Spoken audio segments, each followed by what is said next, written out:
Shalom, Israel. Brother Reggie Jr. here. So today, guys, I'm going to be reading Genesis chapter 40, just picking up where I left off from last time.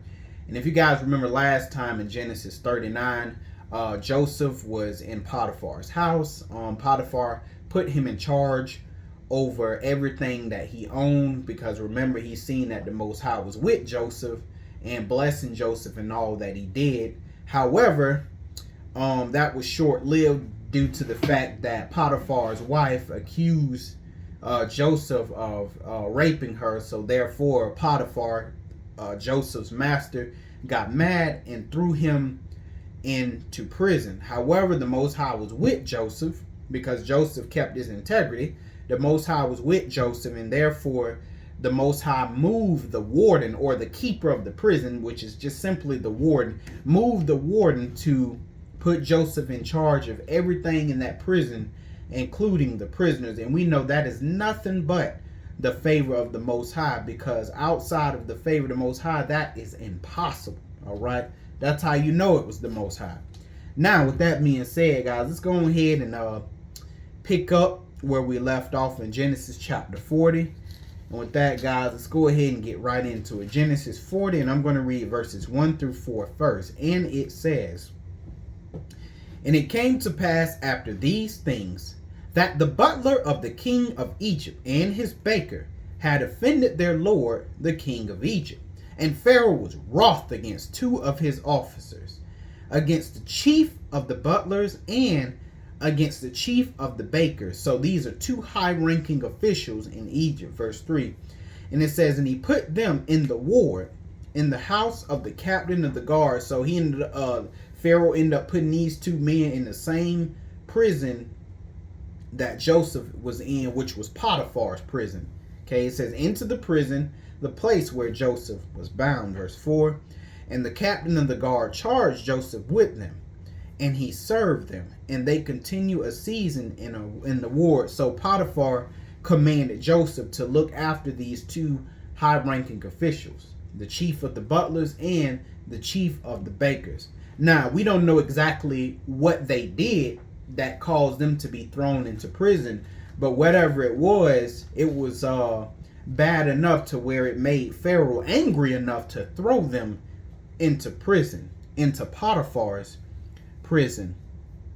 All right, so now let's go ahead, y'all, and let me see if I want to go to that precept.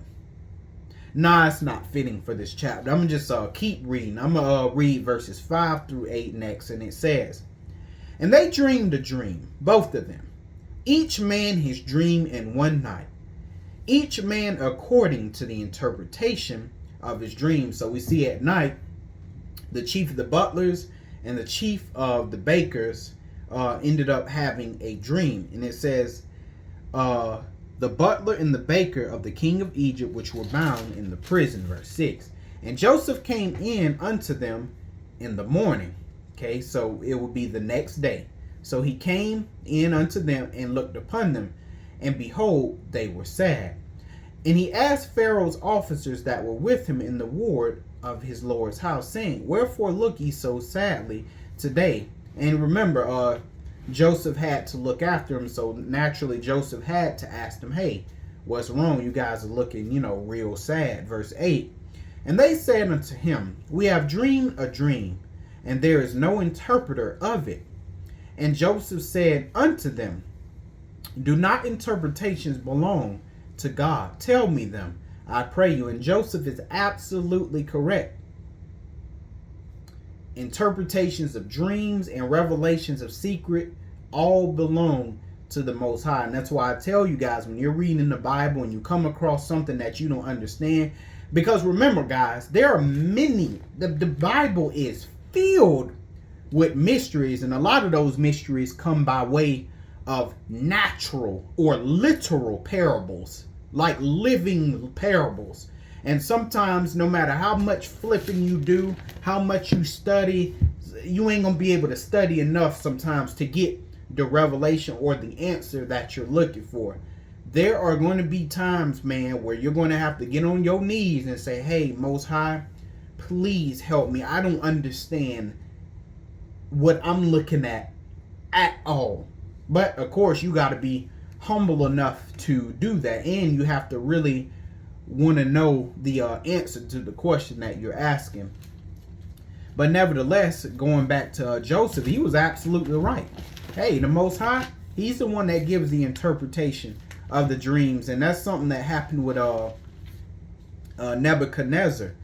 With Daniel concerning Nebuchadnezzar. So let's go ahead and go to Daniel chapter 2, and I'm going to read verses 26 through 28, and it says, "The king answered and said to Daniel, whose name was Belteshazzar," because that's what happened when you go into slavery. Your name is usually changed. So his name wasn't Daniel, his name was Belteshazzar.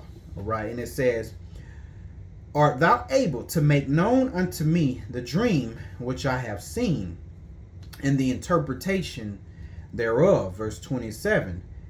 Daniel answered in the presence of the king and said, The secret which the king have demanded cannot the wise men and the astrologers, the magicians, the soothsayers shew unto the king. Meaning all of these men, Nebuchadnezzar, that's supposed to have all this knowledge, supposed to be the wisest among men, they can't show you none of what you dream.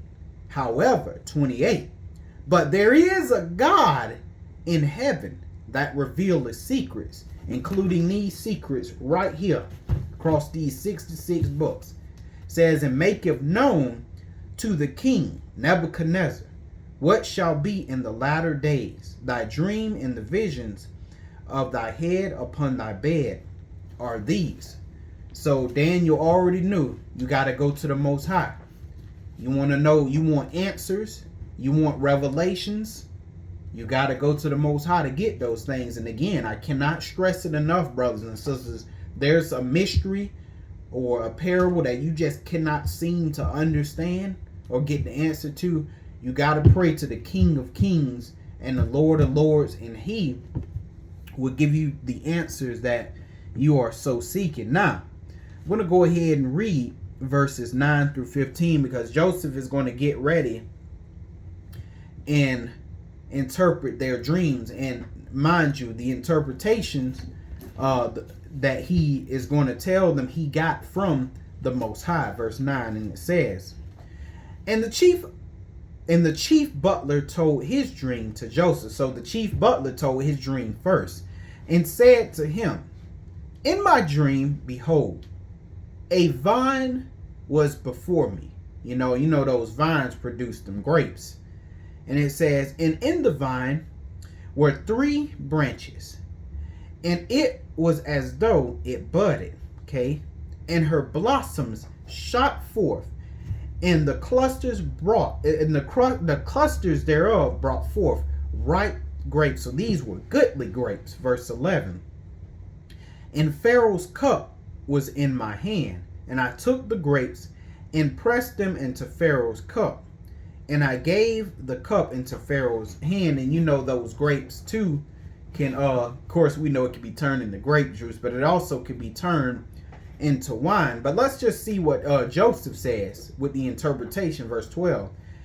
And Joseph said unto him, This is the interpretation of it. The 3 branches are yet 3 days.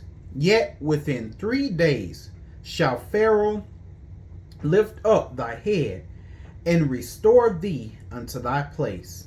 And thou shalt deliver Pharaoh's cup into his hand, after the former manner when thou was his butler. In other words, Pharaoh is going to restore to the chief of the butler. He's going to restore to him his original position and his status. In other words, Pharaoh is going to forgive him. Verse 14. Now this is something that Joseph says. He says, Hey, but think on me when it shall be well with thee, and shew kindness, I pray thee, unto me, and make mention of me unto Pharaoh, and bring me out of this house. 15. For indeed I was stolen away out of the land of the Hebrews, and he was sold by his brothers unjustly, to the Ishmaelites, and then sold off further into Egypt. It says, and here also have I done nothing that they should put me into the dungeon. And he's referring to when he was falsely accused of, raping Potiphar's wife. So he's basically telling the chief of the butlers, hey, listen, man, when you get out of here, hey, remember me. But we're going to see if he remembers Joseph later. So I'm going to hold my thought on that until the end. Verse 16 through 19, and it says, when the chief baker saw that the interpretation was good, he said unto Joseph, I also was in my dream. So once he seen the dream and the interpretation went well with the chief of the butlers, he said, oh, well, that means it's going to be well with me. And he says, now this was my dream, Joseph. Behold, I had 3 white baskets on my head. And in the uppermost basket, there was of all manner of baked meats for Pharaoh. And the birds did eat them out of the basket upon my head. Verse 18. Let's see the interpretation. And Joseph answered and said, this is the interpretation thereof. The 3 baskets are 3 days.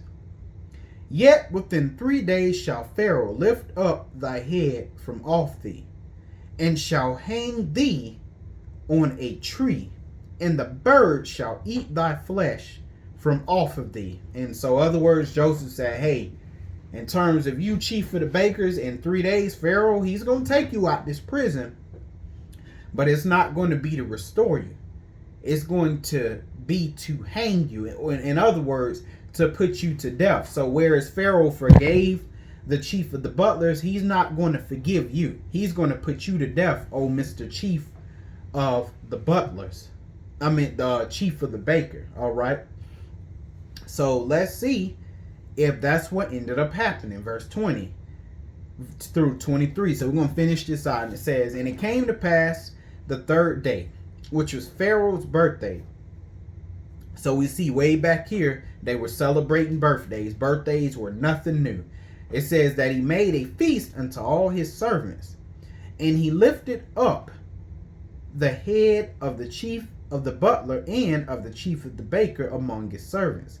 And he restored the chief of the butler into his butlership again, and he gave the cup into Pharaoh's hands. So it happened just like Joseph said it would for the chief of the butlers. Verse 22.